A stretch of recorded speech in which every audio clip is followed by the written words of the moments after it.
프랑스 국제보건협력단이 한국의 의료 시스템을 과잉 투자라며 비판적 보고서를 준비하고 있던 중 갑작스러운 응급 상황이 발생하게 되는데요. 태국 보건부 고위 관료는 한국의 디지털 헬스케어를 감성파리에 불과하다며 공개적으로 폄하했지만 예상치 못한 위기 순간에 한국만이 보여준 대응력을 목격하게 됩니다. 과연 단 몇 분 만에 벌어진 일이 무엇이길래 의료 선진국이라 자부하던 유럽 전문가들조차 충격에 휩싸이게 되었을까요? 저는 사브리나 르베르입니다. 프랑스 국제보건협력단에서 실무관으로 일하고 있죠. 38살이 되도록 세계 각국의 의료 시스템을 분석하고 평가하는 일을 해왔는데 이번이 한국 첫 출장이었습니다. 솔직히 말하면 그렇게 기대하지 않았어요. 아니, 오히려 의심스러웠다고 해야 할까요? 서울국제의료 컨퍼런스에 참석하기 위해 김포공항에 도착했을 때 태국 보건부 실무진들과 함께 움직이게 되었습니다. 저희는 이번 출장에서 아시아 각국의 응급의료 시스템을 비교 분석하는 것이 주요 목적이었거든요. 태국 측 수석 고문관인 차이아폰 박사는 공항에서 저를 기다리고 있었는데 제게 속삭이듯 말했죠. 사브리나, 한국의 의료 시스템 시찰 일정이 있는데 솔직히 말하면 좀 과장된 면이 있어요. 특히 응급의료 쪽은 더더욱 그렇습니다. 동남아시아에서는 이미 소문이 났거든요. 저 역시 비슷한 생각이었습니다. 사실 프랑스도 응급의료 시스템이 잘 갖춰져 있거든요. 유럽 기준으로 봤을 때 한국이 특별히 앞서 있다고 생각하지 않았습니다. 오히려 아시아 국가들이 흔히 그렇듯 겉보기에만 화려하고 실속은 없을 거라는 편견이 있었죠. 제가 평소에 이성적이고 절차를 중시하는 편인데 감정보다는 항상 데이터를 기반으로 판단하거든요. 호텔에 체크인하고 나서 태국 실무진들과 함께 저녁을 먹으며 이야기를 나눴습니다. 차이아폰 박사는 계속해서 한국 의료 시스템의 문제점을 지적했어요. 한국은 의료기술은 발달했지만 실제 응급 상황에서는 어떨지 모르겠어요. 저희가 봤을 때는 너무 시스템에 의존하는 것 같습니다. 저는 고개를 끄덕이며 동의했습니다. 유럽에서 일하다 보니 실용성과 효율성을 중시하게 되었거든요. 화려한 기술보다는 검증된 시스템이 더 중요하다고 생각했죠.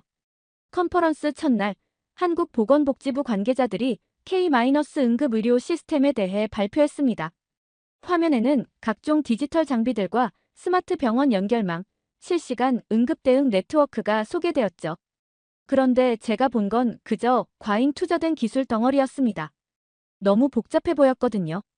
응급센터까지 IT 장비로 도배해놓고선 다 보여주기식입니다. 차이아폰 박사가 작은 목소리로 말했습니다. 실제로는 얼마나 효과가 있을지 의문이에요. 태국도 비슷한 시스템을 도입하려고 했는데 결국 유지비용 때문에 포기했거든요. 저도 고개를 끄덕였습니다. 발표 자료 속 병원들은 마치 SF 영화 세트장 같았거든요. 태블릿을 든 의료진, 실시간으로 연결되는 각종 모니터링 시스템, 인공지능 기반 응급 판단 시스템까지. 화려하긴 했지만 정말 실용적일까 하는 의구심이 들었습니다. 응급 대응이라고 하지만 프랑스도 충분히 빠르거든요. 저는 옆자리 태국 동료에게 말했습니다. 유럽은 이미 체계가 잘 갖춰져 있어서 굳이 이런 첨단 기술이 필요한지 모르겠어요. 오히려 과도한 투자가 아닐까 싶습니다. 사실 제가 데이터 기반 사고를 선호하는 편인데 한국 측 발표에서 제시한 통계들이 좀 의심스러웠습니다. 응급실 도착 시간, 생존율 향상 지표 같은 것들 말이죠. 너무 완벽해 보였거든요. 실제 현장에서는 변수가 많은데 이론적인 수치만으로는 판단하기 어렵다고 생각했습니다. 발표 중간에 한국 응급의료 시스템 책임자가 나와서 시연을 보여줬는데 저는 그다지 진지하게 보지 않았습니다. 그냥 준비된 시나리오대로 진행되는 것 같았거든요. 실제 위기 상황에서는 어떨지 의문이었죠. 위기 상황이 아니면 실효성이 없지 않을까요? 저는 발표가 끝난 후 질문 시간에 이렇게 물었습니다. 한국 측 담당자는 미소를 지으며 답했죠. 실제 상황에서 확인해 보시면 이해하실 겁니다. 그때는 그냥 외교적 답변이라고 생각했습니다. 하지만 지금 생각해보면 그분이 이미 무언가를 예상하고 있었던 것 같습니다. 컨퍼런스 이틀째, 저희는 실제 병원 시설을 둘러보는 일정이 있었습니다. 서울 시내 대형 병원의 응급실을 견학하는 거였죠. 태국 실무진들과 함께 버스에 탄 저는 여전히 회의적이었습니다. 사브리나, 어제 발표 어떻게 봤어요? 차이아폰 박사가 물었습니다. 글쎄요, 화려하긴 했지만 실용성에 대해서는 의문이에요. 저는 솔직하게 답했습니다. 프랑스에서도 응급의료 개선을 위해 많은 투자를 했는데 결국 중요한 건 시스템보다는 사람이거든요. 병원에 도착해서 응급실을 둘러보니 정말 첨단 장비들로 가득했습니다. 각 침대마다 모니터가 설치되어 있고 의료진들은 태블릿을 들고 다니며 환자 정보를 실시간으로 확인하고 있었죠. 그런데 제 눈에는 그저 과잉 설계로 보였습니다. 보세요. 저 장비들 다 최신형이에요. 한국 측 안내자가 자랑스럽게 설명했습니다. 환자가 응급실에 도착하기 전에 이미 모든 준비가 끝나죠. 하지만 저는 시큰둥했습니다. 그런데 정말 응급 상황에서는 어떨까요? 이론과 실제는 다를 수 있잖아요. 태국 동료들도 비슷한 반응이었습니다. 차이아폰 박사는 작은 목소리로 말했죠. 결국 보여주기용 아닌가요? 실제로는 사람이 해야 할 일을 기계가 대신하는 것 같은데 위기 상황에서는 오히려 혼란만 가중시킬 것 같습니다. 저는 속으로 동의했습니다. 유럽에서 일하면서 봤던 것은 응급 상황에서는 단순하고 확실한 시스템이 더 효과적이라는 거였거든요. 너무 복잡하면 오히려 문제가 생길 수 있다고 생각했죠. 응급실 견학을 마치고 나서 저희는 서울시청 광장 근처에서 점심을 먹기로 했습니다. 한국 측에서 전통 음식을 소개해준다고 했거든요. 걸어가면서 저는 태국 동료들과 계속 이야기를 나눴습니다. 한국 의료 시스템이 발달한 건 인정하지만 너무 기술에 의존하는 것 같아요. 저는 말했습니다. 응급 상황에서는 의료진의 경험과 직감이 더 중요할 텐데 말이죠. 그때만 해도 저는 한국의 응급의료 시스템을 과소평가하고 있었습니다. 화려한 기술 뒤에 숨겨진 진짜 실력을 전혀 모르고 있었죠. 제가 얼마나 편견에 사로잡혀 있었는지 곧 깨닫게 될 줄은 몰랐습니다. 그저 과잉 설계일 뿐이에요. 저는 확신에 찬 목소리로 말했습니다. 실제 위기가 닥쳤을 때 이 모든 시스템이 제대로 작동할지 의문입니다. 태국 보건부 고위 관계자도 제 의견에 동조했습니다. 한국은 항상 이런 식이에요. 겉으로는 화려하지만 속은 빈 깡통 같다고 할까요? 그 순간 저는 한국 의료진들이 우리 대화를 듣고 있다는 걸 알았습니다. 하지만 그들은 아무 말도 하지 않았죠. 그냥 조용히 미소만 지었습니다. 지금 생각해보면 그들은 이미 무언가를 알고 있었던 것 같습니다. 다음 장을 계속 작성해드릴까요? 서울시청 광장은 생각보다 많은 사람들로 붐비고 있었습니다. 관광객들과 직장인들이 뒤섞여 있었죠. 저희 일행은 광장 근처 한 식당으로 향하고 있었는데 태국 대표단장인 수차이 박사가 갑자기 멈춰 섰습니다. 잠깐, 좀 어지러운데요. 수차이 박사가 이마를 짚으며 말했습니다. 처음에는 단순한 피로라고 생각했습니다. 긴 비행과 연이은 일정 때문일 거라고 여겼죠. 하지만 수차이 박사의 얼굴색이 급격히 나빠지기 시작했습니다. 박사님, 괜찮으세요? 차이아폰 박사가 다가갔습니다. 그 순간 수차이 박사가 가슴을 움켜쥐며 비틀거리기 시작했습니다. 저는 즉시 심장 발작 증상임을 알아챘죠. 의료 관련 일을 하다 보니 이런 상황에 대한 지식은 있었거든요. 누군가 응급차를 불러야 해요. 저는 큰 소리로 외쳤습니다. 하지만 어떻게 해야 할지 당황스러웠죠. 외국에서 응급 상황이 벌어지니 머리가 하얗게 되었습니다. 태국 측 수행원들은 완전히 패닉 상태였습니다. 어떤 이는 태국 대사관에 전화를 걸려고 하고 어떤 이는 영어로 도움을 요청하려고 했죠. 하지만 모두가 혼란 속에 빠져 있었습니다. 그때 놀라운 일이 벌어졌습니다. 주변에 있던 한국 시민 한 명이 스마트폰을 꺼내더니 무언가 조작하기 시작했습니다. 저는 그가 단순히 사진을 찍는 건 아닐까 걱정했는데 전혀 다른 일이었죠. 119 앱으로 신고했습니다. 그 시민이 저희에게 말했습니다. 위치 정보도 자동으로 전송됐어요. 저는 깜짝 놀랐습니다. 겨우 1분도 안 되는 시간에 신고가 완료된 거였죠. 그뿐만 아니라 주변 다른 시민들도 자연스럽게 도움을 주기 시작했습니다.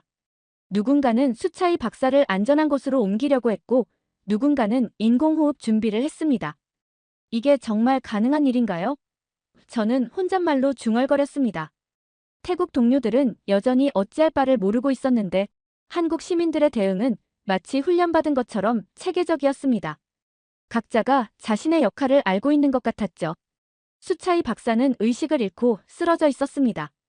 맥박이 약해지고 있었고 호흡도 불규칙해지고 있었죠. 저는 의료 전문가로서 상황의 심각성을 알고 있었지만 외국에서 할 수 있는 일이 별로 없었습니다. 응급차가 얼마나 걸릴까요? 저는 불안한 마음으로 물었습니다. 곧 올 거예요. 신고한 시민이 답했습니다. 119 시스템은 정말 빨라요. 그 말이 끝나기가 무섭게 정말로 사이렌 소리가 들려왔습니다. 겨우 3분 만에 응급차가 도착한 거였죠. 저는 믿을 수 없었습니다. 프랑스에서도 이 정도 속도는 불가능했거든요. 응급차에서 내린 의료진들의 모습은 더욱 놀라웠습니다. 그들은 태블릿을 들고 있었고 도착하자마자 환자 상태를 체크하기 시작했죠. 그런데 놀라운 건 이미 환자에 대한 정보를 알고 있는 것 같았습니다. 외국인 환자시죠? 심장 발작 증상 맞나요? 응급의료진이 저희에게 물었습니다. 저는 고개를 끄덕였습니다. 그런데 어떻게 이미 알고 있었을까요? 다음 장을 계속 작성해 드릴까요? 응급의료진들의 움직임은 마치 정교한 오케스트라를 보는 것 같았습니다. 한 명은 수차이 박사의 생체 신호를 체크하고 다른 한 명은 태블릿으로 무언가를 확인하고 있었죠. 그리고 또 다른 의료진은 병원과 무선 통신을 하고 있었습니다. 환자 상태 병원에 전송 완료했습니다. 그 의료진이 말했습니다. 심전도 데이터도 실시간으로 보내고 있어요. 저는 눈을 의심했습니다. 현장에서 바로 심전도 데이터를 병원에 전송한다고요? 프랑스에서는 상상도 못할 일이었죠. 응급차 안에 이런 장비가 있다는 것 자체가 놀라웠습니다. 저희가 태국 대표단 수행원인데 어떻게 해야 할까요? 차이아폰 박사가 급하게 물었습니다. 걱정하지 마세요. 이미 병원에서 외국인 환자 응급처치 프로토콜을 준비하고 있습니다. 응급의료진이 침착하게 답했습니다. 통역사도 대기 중이에요. 저는 입을 다물 수 없었습니다. 이 모든 준비가 겨우 몇 분 만에 이뤄진 거였거든요. 어떻게 이런 일이 가능할까요? 의료진 중 한 명이 태블릿을 저희에게 보여줬습니다. 화면에는 수차이 박사의 실시간 생체 신호가 나타나고 있었고 동시에 병원 응급실과 영상통화가 연결되어 있었죠. 지금 병원 의료진이 환자 상태를 실시간으로 모니터링하고 있습니다. 그 의료진이 설명했습니다. 도착 전에 이미 치료 계획을 세우고 있어요. 화면 속 병원 의사가 말했습니다. 환자 상태 확인했습니다. 심근경색 의심되니 즉시 심혈관 센터로 이송해주세요. 수술실 준비 완료했습니다. 저는 태블릿을 넘겨받고 자세히 들여다봤습니다. 정말로 수차이 박사의 의료 기록이 화면에 나타나고 있었습니다. 언제 이런 정보가 입력된 걸까요? 환자 기록이 이미 병원에 공유됐어요? 저는 놀라서 물었습니다. 네, 119 신고와 동시에 기본 정보가 전송됩니다. 응급의료진이 답했습니다. 외국인의 경우 출입국 정보와 연계해서 기본 의료 정보를 확인할 수 있어요. 이건 정말 상상도 못한 일이었습니다. 저는 지금까지 한국의 응급의료 시스템을 완전히 잘못 이해하고 있었던 거죠. 이건 단순한 과잉 투자가 아니라 정말로 생명을 구하는 시스템이었습니다. 응급차가 병원으로 향하는 동안 저는 계속해서 놀라운 장면들을 목격했습니다. 의료진들은 병원과 끊임없이 소통하며 환자 상태를 업데이트했고 병원에서는 그에 맞춰 준비를 하고 있었죠. 혈액형 확인됐습니다. 수혈 준비 완료. 병원에서 연락이 왔습니다. 심혈관 전문의 대기 중. 또 다른 연락이 이어졌습니다. 태국 동료들은 완전히 경악한 표정이었습니다. 차이아폰 박사가 저에게 속삭였죠. 사브리나, 이게 정말 가능한 일인가요? 우리 병원은 아직도 종이 차트를 쓰고 있는데. 저도 할 말이 없었습니다. 아침에 한국 응급의료 시스템을 비판했던 제 자신이 부끄러웠거든요. 이제야 깨달았습니다. 이건 과잉이 아니라 철저한 대비였던 거죠. 이건 과잉이 아니라 대비네요. 저는 중얼거렸습니다. 응급차 안에서 수차이 박사의 상태는 안정되기 시작했습니다. 신속한 대응 덕분이었죠. 만약 이런 시스템이 없었다면 정말 위험한 상황이 될 뻔했습니다. 다음 장을 계속 작성해 드릴까요? 병원이 가까워지자 더욱 놀라운 일들이 벌어졌습니다. 응급차가 병원 입구에 도착하기도 전에 의료진들이 이미 밖에서 기다리고 있었거든요. 마치 저희 도착 시간을 정확히 알고 있었던 것처럼 말이죠. 환자 도착 3분 전입니다. 응급차 안에서 무선 연락이 왔습니다. 수술실과 중환자실 모두 준비 완료. 저는 창문을 통해 병원을 바라봤습니다. 건물 입구에 있는 자동문이 저절로 열리고 있었고 의료진들이 스트레처를 준비하고 있었죠. 심지어 엘리베이터도 미리 대기하고 있는 것 같았습니다. 어떻게 이런 일이 가능하죠? 저는 응급의료진에게 물었습니다. GPS를 통해 응급차 위치를 실시간으로 추적해서 병원에 전송합니다. 그가 답했습니다. 환자가 도착하기 전에 모든 준비를 끝내는 게 원칙이에요. 응급차가 멈추자마자 정말로 모든 일이 순식간에 벌어졌습니다. 병원 의료진들이 달려와서 수차의 박사를 스트레처로 옮겼고 동시에 여러 가지 검사 장비들이 연결되었죠. 환자 상태 확인. 심전도 정상화되고 있습니다. 의사가 말했습니다. 혈압 안정. 산소 포화도 양호. 간호사가 이어서 보고했습니다. 이 모든 과정이 마치 한 몸처럼 움직이고 있었습니다. 저는 지금까지 이런 체계적인 응급 처치를 본 적이 없었어요. 프랑스에서도 응급의료가 잘 발달했다고 생각했는데 이건 차원이 다른 수준이었습니다. 병원 안으로 들어가자 더욱 놀라운 광경이 펼쳐졌습니다. 자동문이 저절로 열리고 엘리베이터가 미리 대기하고 있었죠. 심지어 가는 길에 있는 모든 문들이 자동으로 열렸습니다. 스마트 병원 시스템이에요. 한국 의료진이 설명했습니다. 응급 환자가 오면 이동 경로의 모든 문이 자동으로 열리고 엘리베이터도 우선 배정됩니다. 저는 감탄할 수밖에 없었습니다. 이런 섬세한 배려까지 시스템에 포함되어 있다니요. 몇 초라도 시간을 단축하기 위한 노력이 곳곳에 스며 있었습니다. 응급실에 도착했을 때 담당 의사가 이미 모든 준비를 마치고 기다리고 있었습니다. 수차의 박사의 의료 기록이 화면에 떠 있었고 필요한 약물과 장비들이 준비되어 있었죠. 환자는 62세 남성, 당뇨병 기왕력 있습니다. 의사가 말했습니다. 심근경색 의심되니 즉시 심혈관 촬영실로 이송하겠습니다. 저는 깜짝 놀랐습니다. 수차의 박사의 당뇨병 기왕력까지 어떻게 알고 있을까요? 저희도 모르는 정보였거든요. 어떻게 환자 병력을 알고 계시죠? 차이아폰 박사가 물었습니다. 출입국 정보와 연계된 기본 의료 정보입니다. 의사가 답했습니다. 외국인도 한국 입국 시 기본 건강 정보를 제공하시잖아요. 그 정보가 응급 상황에서 활용됩니다. 이제야 이해했습니다. 한국의 응급의료 시스템은 단순히 병원 내부의 문제가 아니라 사회 전체가 하나의 네트워크로 연결되어 있었던 거죠. 수차의 박사가 심혈관 촬영실로 이송되는 동안 담당 의사가 저희에게 말했습니다. 우리는 위기를 전제로 설계합니다. 언제든 이런 상황이 벌어질 수 있다고 생각하거든요. 그 말이 제 마음에 깊이 와닿았습니다. 저는 지금까지 한국의 응급의료 시스템을 완전히 잘못 이해하고 있었던 거죠.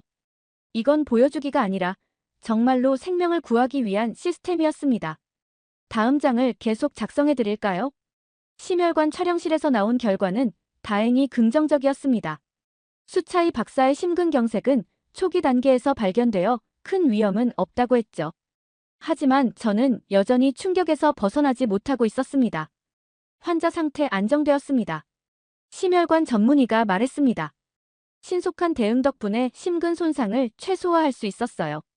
저는 병원 복도에 앉아서 지금까지 벌어진 일들을 정리해 보려고 했습니다. 수차의 박사가 쓰러진 순간부터 지금까지 모든 것이 마치 미리 계획된 것처럼 완벽하게 진행되었거든요. 태국 동료들은 여전히 놀라움을 감추지 못하고 있었습니다. 차이아폰 박사가 저에게 다가와서 말했죠. 사브리나, 이게 정말 현실인가요?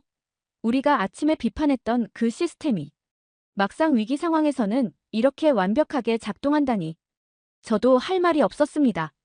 제가 얼마나 편견에 사로잡혀 있었는지 깨달았거든요. 한국의 응급의료 시스템을 과잉 투자라고 비판했던 제 자신이 부끄러웠습니다. 간호사가 다가와서 말했습니다. 환자분 의식이 돌아왔습니다. 잠시 면회 가능해요. 중환자실에 들어가니 수차의 박사가 침대에 누워 있었습니다. 얼굴색이 많이 좋아진 것 같았죠. 각종 모니터링 장비들이 연결되어 있었지만 생체 신호는 모두 안정적이었습니다. 고맙습니다. 수차이 박사가 약한 목소리로 말했습니다. 제가 살아있는 게 신기해요. 담당 의사가 설명했습니다.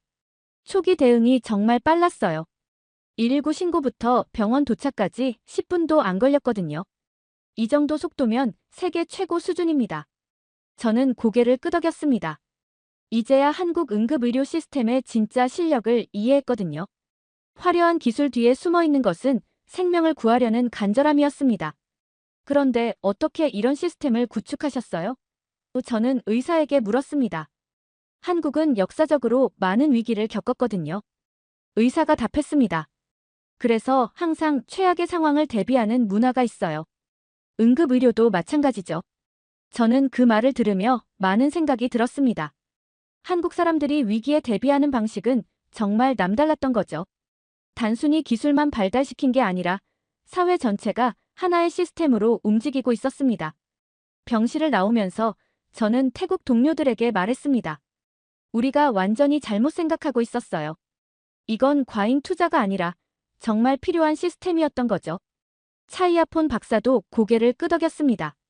우리나라도 이런 시스템을 도입해야 할 것 같아요.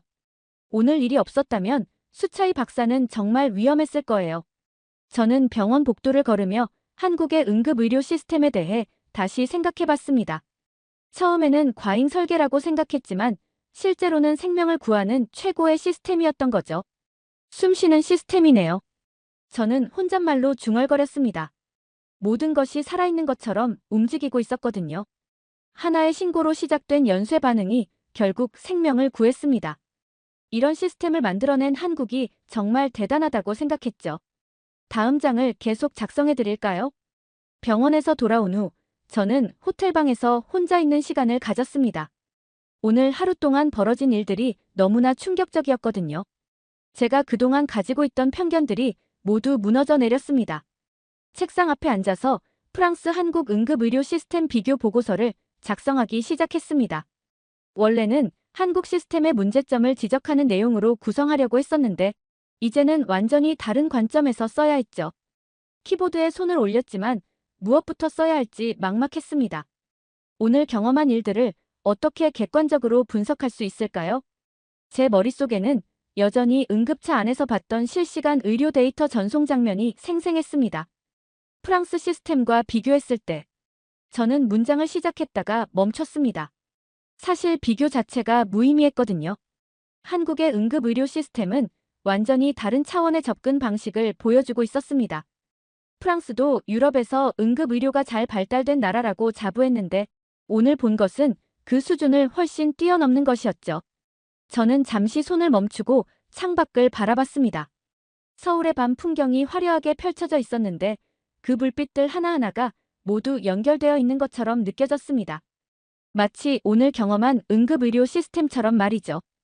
우리는 아직 위기의 순간을 데이터로 푸는 법을 모른다. 저는 이 문장을 보고서에 적었습니다. 정말로 그랬습니다. 프랑스에서는 응급 상황이 발생하면 사람의 경험과 직감에 의존하는 경우가 많았거든요. 물론 그것도 중요하지만 한국처럼 모든 데이터가 실시간으로 연결되어 체계적으로 대응하는 시스템은 없었습니다. 핸드폰이 울렸습니다. 태국 대표단에서 온 연락이었죠. 사브리나 수차이 박사 상태가 많이 좋아졌어요. 차이아폰 박사의 목소리였습니다. 의사 선생님이 내일이면 일반 병실로 옮길 수 있다고 하네요. 정말 다행이네요. 저는 안도의 한숨을 쉬었습니다. 그런데 우리 보건부에서 긴급 회의를 열었어요. 오늘 경험한 한국의 응급의료 시스템에 대해서 말이에요. 도입을 적극적으로 검토하자는 의견이 나왔습니다. 저는 놀라지 않았습니다. 오늘 일을 겪고 나서 그런 결정을 내리는 게 당연했거든요. 만약 태국에 이런 시스템이 있었다면 많은 생명을 구할 수 있을 테니까요. 전화를 끊고 나서 저는 다시 보고서 작성에 집중했습니다. 하지만 객관적인 분석보다는 제 개인적인 경험과 깨달음에 대해 쓰고 있는 제 자신을 발견했습니다. 한국의 응급의료 시스템은 단순히 기술의 집합체가 아니다. 저는 타이핑을 계속했습니다. 그것은 위기에 대한 철학이며 생명을 구하려는 사회적 의지의 구현체다. 제가 평소에 선호하는 데이터 기반 분석과는 다른 방식이었지만 오늘 경험한 일들을 설명하기 위해서는 이런 접근이 필요했습니다. 숫자와 통계만으로는 담을 수 없는 무언가가 있었거든요. 시계를 보니 벌써 밤 11시가 넘어 있었습니다. 하지만 잠이 오지 않았습니다. 오늘 하루가 제게 준 충격이 너무 컸거든요. 제가 그동안 가지고 있던 의료 시스템에 대한 고정관념들이 모두 바뀌었습니다. 위기는 준비된 자만이 이길 수 있다. 저는 이 문장을 보고서에 추가했습니다. 한국은 정말로 위기에 준비되어 있었습니다. 단순히 장비나 시설만 갖춘 게 아니라 사람들의 마음가짐부터 사회 시스템까지 모든 것이 응급 상황에 대비되어 있었죠. 오늘 시청 광장에서 만난 시민들의 반응만 봐도 알 수 있었습니다. 저는 유럽보건연합에 제출할 최종 보고서의 마지막 문장을 고민했습니다. 어떤 말로 오늘의 경험을 정리할 수 있을까요? 다음 장을 계속 작성해 드릴까요? 다음 날 아침, 저는 병원을 다시 찾았습니다. 수차이 박사가 일반 병실로 옮겨졌다는 소식을 들었거든요. 병실에 들어가니 그는 이미 많이 회복된 모습이었습니다. 사브리나, 어제는 정말 고마웠어요. 수차이 박사가 말했습니다. 만약 한국이 아니었다면 저는 어떻게 됐을까요? 저는 고개를 끄덕였습니다. 정말로 한국의 응급의료 시스템 덕분에 생명을 구한 거였죠. 이런 일이 다른 나라에서 벌어졌다면 결과가 달랐을 수도 있었습니다. 박사님, 이제 한국 의료 시스템에 대해 어떻게 생각하세요? 저는 물었습니다. 완전히 바뀌었어요. 수차이 박사가 답했습니다. 어제까지만 해도 과잉 투자라고 생각했는데 이제는 정말 필요한 시스템이라는 걸 깨달았습니다. 그때 차이아폰 박사가 병실로 들어왔습니다. 그의 표정이 심각해 보였죠. 수차이 박사, 좋은 소식이 있어요. 차이아폰 박사가 말했습니다. 태국 보건부에서 K-응급의료 시스템 전면 도입을 검토하기로 결정했습니다. 저는 놀라지 않았습니다. 오히려 당연한 결정이라고 생각했거든요. 어제 경험한 일들을 생각해보면 이런 시스템이 없는 나라가 오히려 이상한 거였죠. 정말 다행이네요. 수차이 박사가 말했습니다. 우리나라 사람들도 이런 혜택을 받을 수 있게 되는 거군요. 저는 병원을 나와서 컨퍼런스장으로 향했습니다. 마지막 일정인 종합 토론회가 있었거든요. 그런데 제 마음속에는 이미 결론이 나 있었습니다. 토론회에서 각국 대표들이 자국의 응급의료 시스템에 대해 발표했습니다. 하지만 저는 한국의 발표만 집중해서 들었죠. 어제 직접 경험한 일들이 생생하게 떠올랐습니다. 한국의 응급의료 시스템은 단순히 기술의 문제가 아닙니다. 한국 측 발표자가 말했습니다. 그것은 생명을 구하려는 사회적 의지의 표현이죠. 저는 그 말에 깊이 공감했습니다. 어제 시청 광장에서 만난 시민들, 3분 만에 도착한 응급차, 병원에서 기다리고 있던 의료진들, 모든 것이 하나의 시스템으로 연결되어 있었거든요. 토론회가 끝나고 나서 저는 호텔방에서 최종 보고서를 완성했습니다. 프랑스 국제보건협력단과 유럽보건연합에 제출할 중요한 문서였죠. 보고서의 마지막 부분에 저는 이렇게 썼습니다. 한국의 응급의료 시스템을 경험하면서 깨달은 것은 진정한 의료 선진국이란 화려한 기술을 가진 나라가 아니라 위기에 대비하는 나라라는 것입니다. 한국은 말보다 먼저 행동으로 움직였습니다. 그것이 생명을 구한 차이였습니다. 저는 보고서를 저장하고 나서 창밖을 바라봤습니다. 서울의 풍경이 어제와는 다르게 보였습니다. 그 속에서 살아가는 사람들이 얼마나 체계적으로 서로를 보호하고 있는지 이제 알 수 있었거든요. 공항으로 향하는 버스 안에서 저는 태국 동료들과 이야기를 나눴습니다. 사브리나, 이번 출장에서 가장 인상 깊었던 게 뭐예요? 차이아폰 박사가 물었습니다. 한국 사람들이 위기에 대응하는 방식이요. 저는 답했습니다. 그들은 말없이 움직이더라고요. 그런데 그 움직임이 모두 연결되어 있었어요. 정말로 그랬습니다. 한국은 화려한 말이나 과장된 홍보 없이 그저 묵묵히 준비하고 있었습니다. 그리고 정말 위기가 닥쳤을 때 그 진가를 발휘했죠. 비행기가 이륙하면서 저는 서울을 내려다봤습니다. 그 도시 어딘가에서 또 다른 응급 상황이 벌어지고 있을지도 모르겠지만 한국의 응급의료 시스템이 있다면 누군가의 생명을 구하고 있을 거라고 확신했습니다. 한국에서의 경험은 제게 큰 변화를 가져다 주었습니다. 이제 저는 진정한 의료 선진국이 무엇인지 알게 되었거든요. 그것은 가장 화려한 기술을 가진 나라가 아니라 가장 철저히 준비된 나라였습니다. 지금까지의 사연 어떻게 들으셨나요? 재밌게 들으셨다면 댓글로 남겨주세요. 추첨을 통해 커피 쿠폰들 보내드립니다. 다음에 더 재밌는 사연으로 돌아올게요. 감사합니다.